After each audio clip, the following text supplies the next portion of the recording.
Alright, Amar, here's what we all want to know. What is Yes Theory's secret to becoming a billion-dollar brand? So we have what we call a YouTube startup, and it's a term that we haven't seen anyone else use, but it's one that... Oh, no. Amar? No. Amar? No.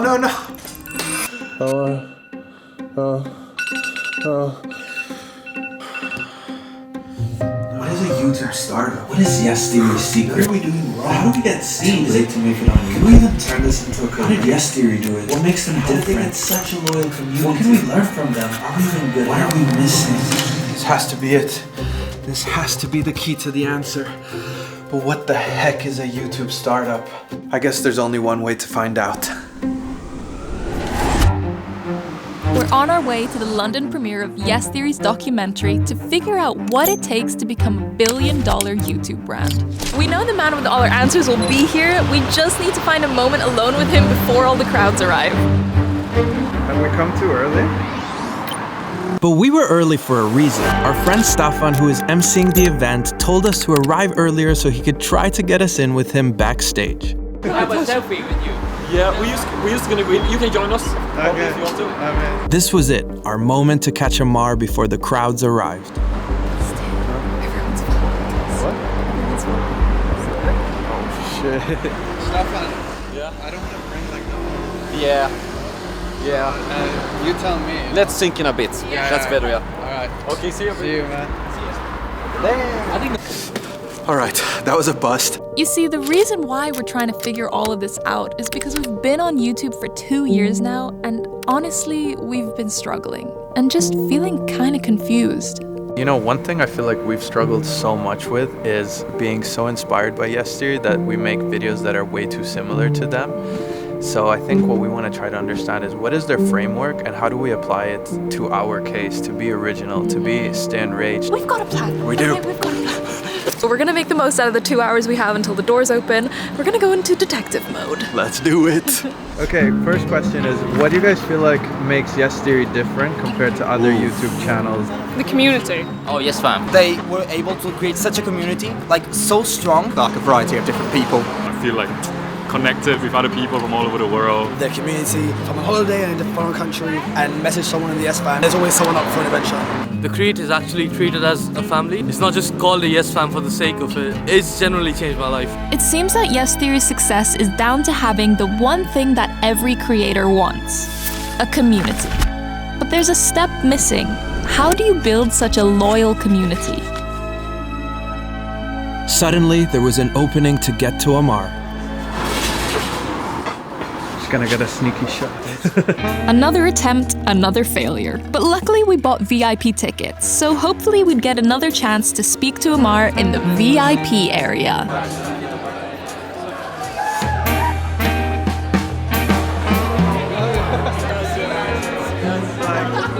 Yeah, clearly we weren't the only ones trying to speak to him. As we made our way through the crowd, we noticed other big creators who could maybe give us some insight into Yes Theory's success. We just had to muster up the courage to ask them.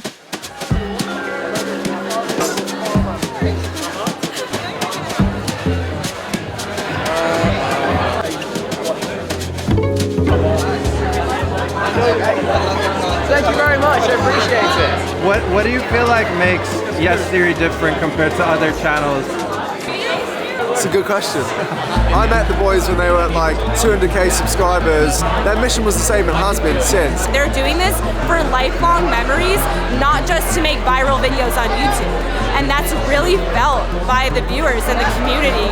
From the start, it was done to help other people achieve their dreams and to get outside of your comfort zone. But they've always stayed very genuine to their message. But it's just so hard to do. You can't manufacture it. You can't just create a branded slogan and everyone believe it. It has to like run through you in the whole organisation. Everyone has that core belief of seeking discomfort. That's got to be it. That's the secret sauce.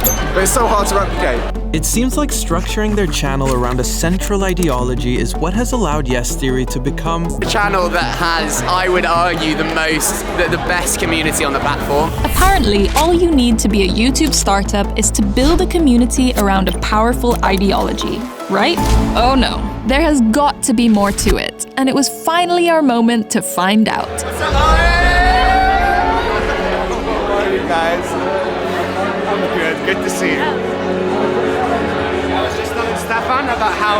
guys got me one of the most memorable gifts I've ever had. This is so beautiful on top of the pyramid. Dude, can we ask you a quick question? Because we're making a video about this whole experience on Yes Theory.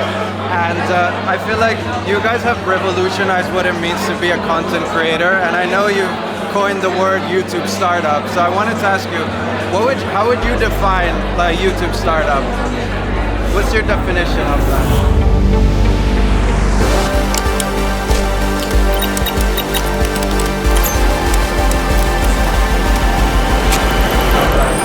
I think the definition of that is...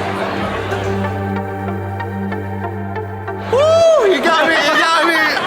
Okay, how about this? I will think about that because I want to give you a good answer where I'm not feeling under pressure, and then I'm going to find you and I'm going to give you an answer.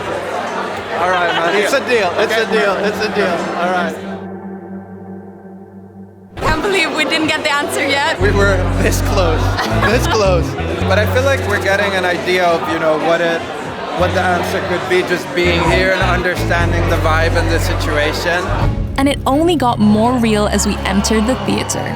You could feel the energy of what Yes Theory has created. Just get in the shots. Get in the shots. It was crazy to think that this whole project was funded by the community, by people like us who invested our money to help Yes Theory bring this project to life.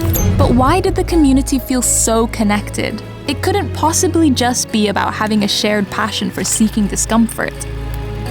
As Amar, Anders, and Staffan took to the stage, we got our answer.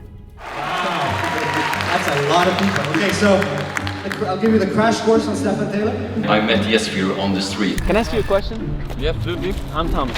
Hi, nice to meet you. Stefan. Stefan, good to meet you. Trying to find someone in Sweden to swap lives with someone in Texas for 72 hours. I am in America. Staffan was once a stranger who crossed paths with Yes Theory, but he wasn't the only stranger they've brought on uncomfortable adventures. How are you doing today? Okay. We are filming a challenge to get a Lyft or an Uber driver to come skydiving with us. You see, by documenting their adventures with strangers, Yes Theory planted a seed in their viewers' mind that a stranger is just another friend that you haven't met. With each video, Yes Theory was revealing a blueprint for their audience to mimic. A blueprint for how their community could connect with each other in the real world, without requiring the involvement of Yes Theory. Not with any other YouTube channel have. I just texted someone in a group and said, oh, I'm going to Kathmandu tomorrow, is anyone about? Yeah, come on, come have dinner. That's why it's the most amazing lifting community ever in this entire world. Welcome to the end of your life, the way you know it, my friends. This is Project Iceman! We felt like we were really piecing the formula together now. But little did we know we were about to spot something so important, yet so discreet in the movie that we almost missed it entirely. Let's see if you can spot it. Don't blink, or you might miss it. Not the place to be. Finished DNA. By what our friends tell you next. There. Rewind. Zoom in. Boom. To be a startup, you need to sell things. We're actually gonna try to use YouTube to create something nobody has ever really done before. Let's get this money. Euros, dollar bills, getting this on Allen. Let's get this money. 1 yen, better know I'm on it. Starting their Seek Discomfort brand was a pivotal move that Yes Theory made to be on their way to becoming a billion-dollar company. And no, they're not just selling merch. Seek Discomfort. Ooh, that's hot. They started a standalone brand, a brand whose business strategy resembles more that of a Fortune 500 company rather than a traditional creator merch drop. They have their own warehouse, an in-house team, and a business model that can thrive independently of Yes Theory's YouTube channel. We experience the power of this brand on a daily basis on the street with people who have no idea who we are or what Yes Theory is. So that's why it's in our mind, it's just a no-brainer that we're only doubling down from here and we're only doing anything and everything we can to make sure that this reaches far and wide. You see, we weren't just watching a documentary, we were experiencing a genius marketing strategy that Red Bull coined as story performing. This consists of sponsoring extreme athletes and producing high-quality content about their incredible feats. This helps their target audience associate the brand with energy and excitement. Seek Discomfort is taking a page out of their book. By sponsoring seekers like Anders and creating inspiring stories about their journeys, their brand becomes subconsciously associated with pushing yourself to go after your wildest dreams.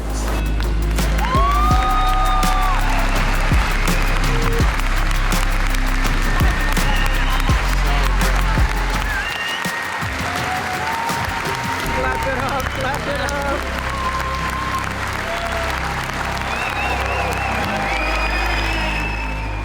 This allows Seek Discomfort to create an emotional connection with their audience that most brands simply can't compete with. I'm from Newcastle.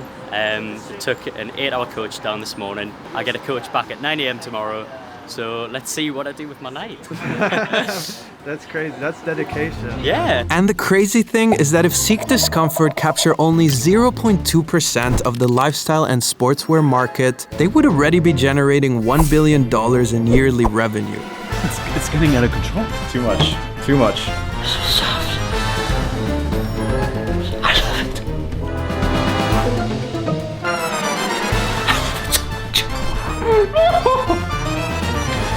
This is yes theory. But that's not where it ends. Even if Seek Discomfort doesn't become a billion-dollar company, Yes Theory will surely expand their universe with other brands that orbit around their nucleus and serve their community. Whether it's live events, mobile apps, or even a decentralized city, Yes Theory is going to have plenty of opportunities to reach $1 billion valuation. We're not here to become the next big YouTubers. We're here to spark a f***ing revolution. We felt like we were getting so close to completing Yes Theory's formula. But now our biggest question is, will Amar agree, or have we completely missed the mark? As the movie ended and everyone filtered out, we noticed some movement back at the stage. Get on this thing, get on this thing. Come. He's right there, right? Get off the speakers. Get off the speakers. Sorry, people, you need to... There goes our other chance. Seems like Amar doesn't want to reveal his secrets. So... No, we're gonna find Amar. Amar, we're coming for you. No, yeah, if these two stay, but everyone has to go, guys. Just as we thought that was it and we should accept defeat, there he was, right outside the theater. This was our chance. Of course. Thank you. You wanna... Wait, I gotta get Anders in. Hi, I'm sorry. Well, I'll ask you the question another time then. 1 sec, let me just, because I have a friend waiting for me right now. 1 sec. Thank you so much, I appreciate it. Could you just sign this, please? Hi, no worries. Guys, sorry, we have to run. We've got somewhere to be shorter. Alright, so we saw Amar outside, but there's way too many people and I didn't want to be a douchebag. You really want to be careful of not overstepping boundaries. I didn't push it, I don't want to be that guy. So that's that, but eventually we will get that answer. It just so happened that opportunity came at 2 a.m. Alright guys, so we somehow got invited to the after party. It's 2 a.m. Rach decided not to come because she was dead. And I decided not to bring my camera because, I don't know, I'd much rather just connect with Amar and the team in person rather than shove a camera in their face. So let's see what happens. But as soon as Amar saw me, he told me to take out my phone so he could give me the answer he had promised. I mean, If you insist. I think it makes me want to reflect more on what does make a YouTube, the term YouTube startup. And I think for us, it was the realization that we didn't start with the product. We started with the community or the group of people that would potentially come around products of a certain nature. And once you figure out how to build the audience first, that is aligned on shared values and shared things that how they want to live their life, all of a sudden it becomes so easy to find what products fit this community, this group of people best. And for us, we call it YouTube Startup is because the ecosystem that is going to be built around this audience originates on YouTube. When your company is one of the nature that focuses on figuring out how to satisfy that community's needs, then you become a YouTube Startup, I think, for now. But I'll think more about but do you, in theory it makes sense, but I feel like after you guys have coined that term, more people have tried, but what do you think is the secret sauce that has made you guys, so successful? I think really staying true to who we are and and the intentions that we've set when we started the journey. We've just been lucky to keep it real. I think people were able to see that, and the real ones saw it, and they identified, and they showed up. At this point, we realized we had missed the most important element to building a successful YouTube startup. And all the creators' friends that end up doing different things, and then one thing works, and then they focus on that, but that one thing that works is not really what they want to do.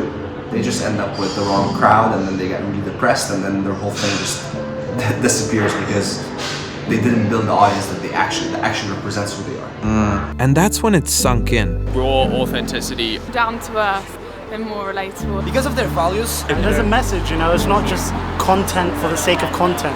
It's very real, very raw, very honest. It is real. They put a very meaningful message or their takeaway behind every video. Genuine to their message. Their mission was the same and has been since. I think really staying true to who we are. This whole formula crumbles without first answering this question. Is what I'm building really true to who I am? You're making it happen on the other end, so. Man, no, thank you so much.